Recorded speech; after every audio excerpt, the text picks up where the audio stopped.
Perkembangan dalam dunia usaha di Indonesia akhir-akhir ini menjadi berjalan dengan pesat sehingga mengakibatkan timbulnya persaingan di antara badan usaha yang semakin ketat. Gejala yang dimiliki demikian membawa permasalahan bagi suatu perusahaan agar mampu mempertahankan diri dan mampu mencapai tujuan perusahaan. Oleh sebab itu, manajemen perusahaan harus mengelola perusahaan secara efektif dan efisien untuk mengatasi keadaan tersebut. Jadi, hal ini berarti keberhasilan suatu perusahaan yang berorientasi pada laba yang maksimal harus memperhatikan kendala yang ada, baik yang berkaitan dengan masalah di bidang finansial atau sektor lainnya. Untuk memperlakukan perencanaan dan pengendalian diperlakukan suatu alat yang baik yang dapat memberikan informasi yang diperlukan manajemen dan dalam menjalankan fungsinya. Alat tersebut adalah anggaran.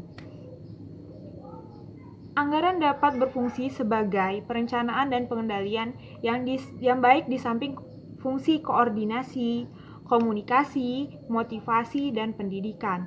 Maka tidak terlepas dari sistem penyusunan anggaran ini meliputi pembuatan rencana kegiatan atau rencana anggaran, prosedur dalam proses penyusunan anggaran, dan faktor lain yang berkaitan erat dengan anggaran. Di antara strukturnya, organisasi perusahaan apabila yang dibuat tidak dapat memenuhi fungsi anggaran yang seharusnya, maka anggaran itu sendiri tidak dapat berfungsi sebagai alat untuk perencanaan pengendalian manajemen. Anggaran mempunyai beberapa aspek yang berbeda dibanding dalam ramalan. Anggaran merupakan rencana manajemen yang mendasarkan asumsi bahwa langkah-langkah positif yang diambil oleh penyusun anggaran agar realisasi kegiatan sesuai dengan rencana yang telah disusun.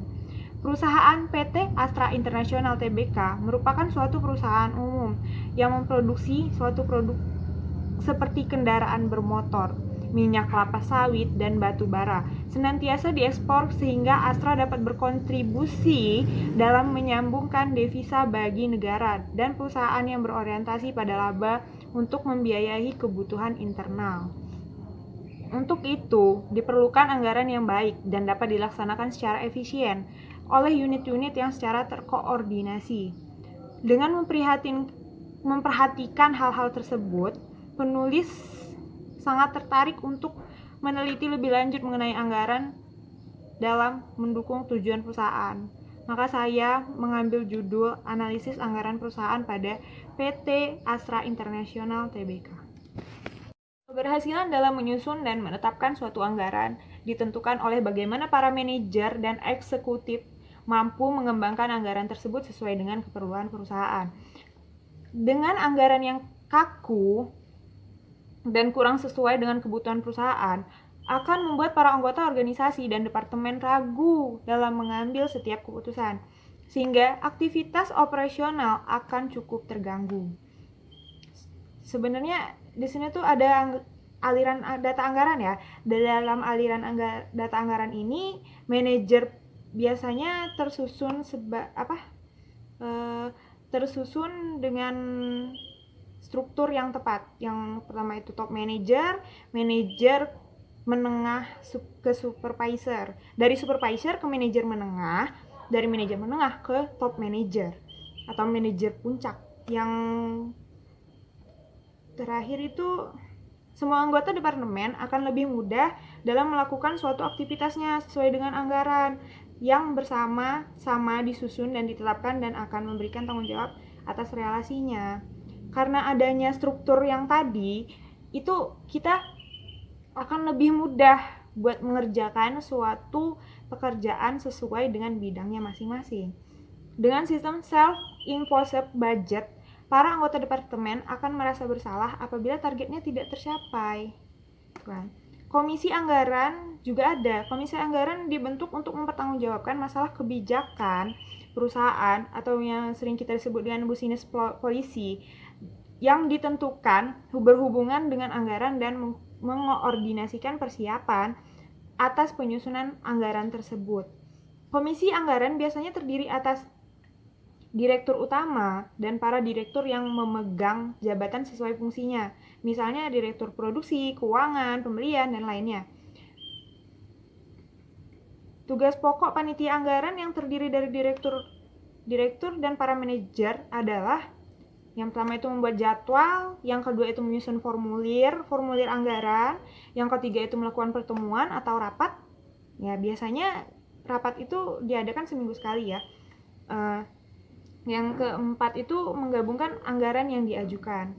Yang kelima mendiskusikan anggaran yang diajukan. Yang keenam membuat dan menganalisis anggaran. Di sini juga ada yang disebut dengan anggaran induk, master budget. Merupakan jaringan atau kumpulan dari berbagai anggaran yang dibuat oleh departemen-departemen dalam organisasi perusahaan, seperti penjualan, pembelian atau pengadaan, produksi, SDM, IT, HRD, dan lain-lain. Anggaran induk itu tersusun dalam struktur seperti ini. Yang pertama itu anggaran penjualan. Anggaran penjualan itu diturunkan ke anggaran produksi. Lalu anggaran produksi itu berkontribusi dengan anggaran persediaan, kemudian baru turun ke anggaran bahan baku, upah kerja, pabrik, lalu turun lagi ke anggaran harga pokok penjualan, lalu ke anggaran biaya penjualan, anggaran biaya administrasi dan umum, lalu ke anggaran laporan rugi laba. Prosedur penyusunan anggaran itu disusun mulai pada akhir periode anggaran tahun sebelumnya, hampir selesai, yaitu pada akhir tahun. Misalnya perusahaan akan menyusun anggaran pada tahun 2018. Maka pada bulan akhir tahun 2018 dalam praktiknya biasanya antara 2-3 bulan sebelumnya periode anggaran tahun berjalan selesai. Rencana anggaran sudah mulai disusun. Tujuan dan sasaran manajemen perusahaan, misalnya itu penjualan tahun 2018 akan ditingkatkan lagi sebesar 15%. Yang kedua itu bisa contohnya itu laba bersih perusahaan tahun 2018 nih. Tahun 2018 penjualannya itu sekitar 15%. Efisiensi biayanya atau yang sering kita sebut dengan cost reduction sebesar 10%. Jumlah produksi yang ditingkatkan sebesar 20%. Dan kebijakannya ada. Kebijakannya itu yang diambil oleh manajemen perusahaan itu biasanya mengembangkan suatu produk baru yang sudah tidak produktif lagi, membuka daerah-daerah pemasaran baru, mencapai pemasok atau vendor dengan harga yang lebih rendah. Lalu melaksanakan sistem just in time untuk mengurangi persediaan. Ya, lalu harga dinaikkan sebesar 10%. Melakukan tambahan modal dengan pinjaman atau penerbitan saham atau obligasi. Ada beberapa asumsi-asumsi faktor internal yang ditentukan oleh manajemen perusahaan. Misalnya itu pertumbuhan ekonomi pada tahun berikutnya sebesar 7%. Inflasi pada tahun depan tidak akan lebih dari 10%. Bunga pinjaman tidak lebih dari 18% per tahun. Kondisi politik dan keamanan stabil. Pemerintah diharapkan tidak akan mengeluarkan kebijakan-kebijakan baru yang tidak menguntungkan perusahaan.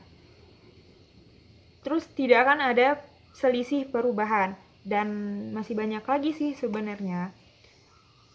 Di dalam penjualan perusahaan ini, itu pasti ada ramalan penjualan kan. Ramalan penjualan itu salah satu langkah penting di dalam perusahaan. Anggaran penjualan, sales budget yang dibuat oleh perusahaan berawal dari ramalan penjualan, sales forecasting. Pada beberapa tahun berikutnya, minimal 1 tahun ke depan, ramalan penjualan aktivitasnya lebih luas dibandingkan dengan anggaran penjualan, yang secara umum dibuat berdasarkan potensi penjualan pada industri secara keseluruhan, termasuk potensi penjualan perusahaan. Satu titik awal dalam menyusun ramalan penjualan adalah kinerja penjualan perusahaan. Tahun-tahun sebelumnya, komite anggaran termasuk timnya menguji data-data penjualan yang berhubungan dengan berbagai faktor. Antara lain itu harga yang kompetitif, kondisi persaingan, pemasokan yang handal, dan kondisi ekonomi secara umum. Berdasarkan kepada faktor-faktor tersebut di atas, maka komite termasuk timnya melakukan suatu proyeksi penjualan atau yang sering kita sebut dengan sales projection. Alat-alat statistik sering digunakan dalam ramalan penjualan seperti analisis regresi, regression analysis, proyeksi kecenderungan dan siklus, trend and cycle for projection, dan analisis korelasi, correlation analysis. Dalam anggaran operasional disusun dan dibuat yang tujuannya untuk menyusun anggaran dalam raba atau rugi adalah anggaran penjualan, anggaran harga pokok penjualan yang tersusun dari anggaran produksi, anggaran kebutuhan, anggaran pembelian bahan baku, anggaran upah tenaga kerja atau buruh langsung, anggaran biaya umum pabrik, anggaran biaya penjualan dan biaya umum administrasi, anggaran biaya penjualan dan umum administrasi tersusun sebagai berikut. Ada biaya penjualan, ada biaya umum. Ada dua ya. Anggaran penjualan. Dalam anggaran penjualan, sebelumnya bahwa penyusunan anggaran penjualan merupakan langkah pertama dalam menyusun anggaran perusahaan. Karena anggaran perusahaan ini sangat bergantung dengan anggaran penjualan ini.